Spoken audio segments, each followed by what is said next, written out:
다음은 저희 이재무님, 네, 안녕하세요. 네, 어려운 종목을 또 들고 계신 것 같아가지고 제가 채택해봤어요. 네, LIS, 네, 조금 생소합니다. 이 종목을 들고 대응하고 계신데 평균 단가가 무려 9,000원대이세요. 네, 9,230원, 30%인데 손절 고민하고 계시다고 해주셨어요.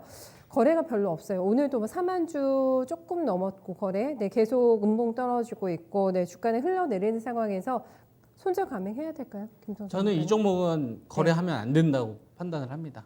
거래량이 뭐 적은 걸 떠나서 네.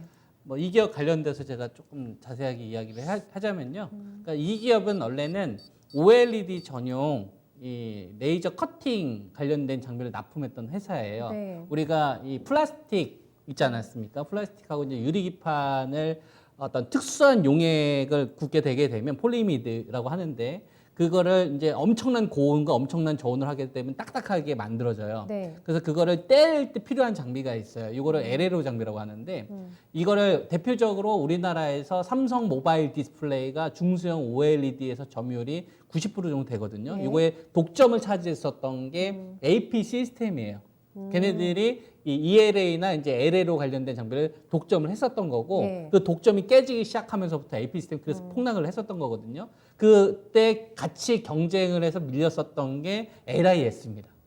그래서 경쟁업체한테 기술이 안 돼가지고 이 기업이 2015년도에 지금 반도체 쪽 이 OLED 관련된 이 사업으로는 경쟁력이 안 된다, 이길 수가 없다라고 해가지고 면세점 관련된 사업으로 바꿔버리고요. 그때 신규 경영진들을 중국 여행사 출신으로 메꿔버려요. 그래서 이 주식 월봉을 보시게 되면 2014년도까지 주가가 완전 박살나다가 2015년도에 주가가 완전 폭등 나오잖아요. 그것 때문에 올라간 거예요. 면세점 관련된 부분 때문에. 왜냐하면 저 당시에는 우리나라 명동이나 이런 데 가면 중국인들 딸꽁이라고 해가지고 엄청나게 물량 사고 그랬었거든요. 황금알 얘기 그렇죠. 나올 때. 황금알이다. 저 당시에 화장품 관련된 주식들이 대넬리가 나왔던 시기입니다. 그래서 뭐 사업자 등록증 내지도 않으면서 막 그 중국 상인들 엄청나게 물량 사가가지고요. 제 친구가 또 동대문 쪽에서 도매상 하는데 여기서 진짜 떼돈 벌었어요.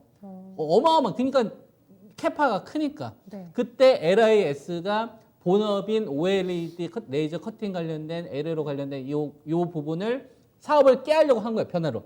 그 당시 이제 시장의 어떤 유행으로, 면세점 관련된 부분으로. 네. 그 더군다나 그때는 이제 중국 경영진 온다고 하니까 시장에서 얼마나 기대를 하겠어요. 그래서 2015년도에 그 랠리가 그래서 나온 겁니다. 근데 지금 화장품은 어떻게 됐죠? 그리고 면세점이라는 건 뭐가 중요합니까? 면세점이라는 거는 사람 숫자가 중요해요. 도박이라는 거, 카지노 같은 경우에는 어떤 인원수가 별로 중요하지 않아요. 큰 손이 중요합니다. 몇백억씩, 몇십억씩 베팅할 수 있는 사람이 중요합니다. 큰 손들, VIP가 중요한 거고요. 네. 면세점 관련된 거는 우리가 한도가 정해져 있잖아요. 그래서 숫자가 중요해요. 대한민국에 얼마나 많은 사람들이 나가고 그다음에 바깥으로 나가느냐. 보통 일본 사람들 같은 경우에는 우리나라 방문을 할 때 월 평균으로 20만 명에서 한 25만 명 정도 들어오셨는데 이거 완전 박살났고, 중국인들 같은 경우 우리나라 방문했었을 때 뭐 비즈니스 모델 막 이런 거 하더라도 못해도 보통 30만 명이나 35만 명 정도 왔었거든요. 많이 왔었을 때 100만 명씩 왔었어요, 월 평균으로. 네, 네. 근데 지금 뭐 이 코로나 때문에 지금 95%뭐 이렇게 감소된 부분이다 보니까 썰렁하잖아요. 뭔가 네. 변화를 깨하려다가, 그러니까 OLED 반도체 관련된 이 디스플레이 OLED 관련된 본업이 경쟁업체에 대해서 안 되니까 면세점 관련된 부분을 바꿨는데 그때는 다행히 이 화장품 관련된 중국 관련된 부분들이 부각이 돼서 대넬리가 나왔지만 뚜껑을 까보니까 좀 실적이 뒷받침되지 못했고, 네. 그리고 그러한 가운데에서 코로나가 터지다 보니까 사업 변화를 한 부분이 실패가 돼버린 거죠. 그럼 다시 본래 사업인 OLED 쪽, 이 LLO 쪽을 하려고 하는데 다행히 이제 뭐 중국 쪽이 OLED 쪽 관련된 부분을 하고는 있지만 그 기간 동안 주력으로 가야 될 부분을 옮기다 보니까 원래 잘하려고 했었던 이 부분을 경쟁력이 약해졌을 거 아니에요. 그러다 보니까 약간 좀 뭐도 아닌 이것도 안 되고 이것도 안 되는 이런 상황이 돼버린 거죠.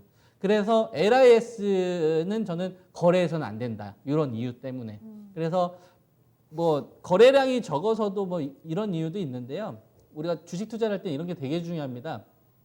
거래를 하면 안 되는 산업군, 종목군. 걔네들 아무리 유혹을 하더라도 절대 거래로 하지 않는. 이런 게 주식 투자할 때는 정말 중요하거든요.